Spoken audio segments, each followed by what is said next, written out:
तो white house के पास हमला हो गया और ये बहुत ज्यादा सनसनीखेज बात है, लेकिन टारगेट कौन रहा? क्या डोनाल्ड ट्रंप टारगेट रहे? बड़ा पर्दाफाश आपके सामने कर रहे हैं हमलावर के बारे में कि किसने हमला किया। अमेरिकी सुरक्षा एजेंसियों के लिए ये हमलावर काम करता था, शूटर काम करता था, ये जानकारी आई है। 2021 में अफगान से अमेरिका आया था हमलावर, अफगानिस्तान से, और सैनिकों की वापसी के बाद पुनर्वास के लिए अमेरिका आया था। ये इसका आइडेंटिफिकेशन सामने आ गया है, अमेरिका की सिक्योरिटी में तैनात था। ये आइडेंटिफिकेशन सामने आ गया है, जिसमें अफगानिस्तान से अमेरिका 2021 में आया था।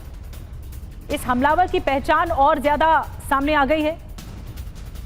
आपको बता दें कि सैनिकों की वापसी के बाद इसने पुनर्वास किया और अमेरिका आ गया।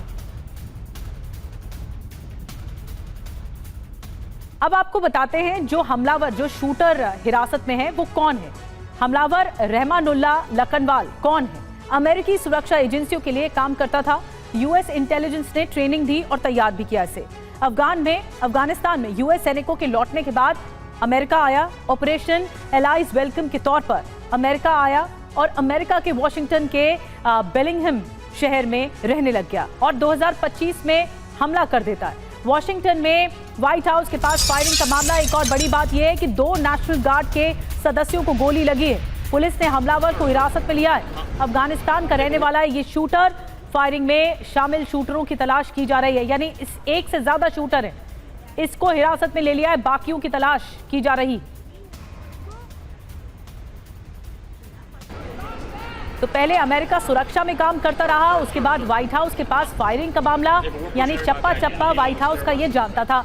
2 नेशनल गार्ड घायल हुए हैं इस हमले में। इस हमले के बाद लगातार सुरक्षा एजेंसियां और जांच एजेंसियों के कान चौकन्ने हो गए हैं और अब ये देखना होगा कि इस मामले में आखिर मकसद क्या रहा इस शूटर का। देखिए 2 तस्वीरें आपको दिखा रहे हैं, यही वो अफगानी हमलावर है जिसे हिरासत में ले लिया गया है, रहमानुल्लाह, और व्हाइट हाउस के पास इसी ने ही फायरिंग को अंजाम दिया। तुरंत हिरासत में ले लिया, लेकिन इसके साथी कौन थे और ये सब जांच एजेंसियां पता लगाने में जुटी हैं। बाकी शूटर्स कौन थे ये भी पता लगाने में जांच एजेंसियां जुटी हुई हैं। 2 तस्वीरें एक साथ हम आपको दिखा रहे हैं।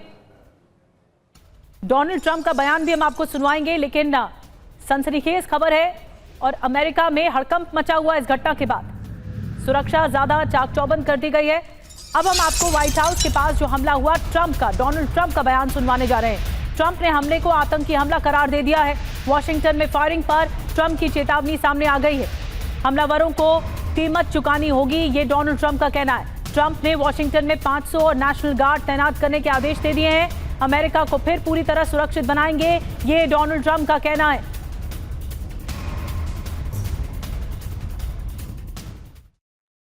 Two members of the National Guard serving in Washington, D.C.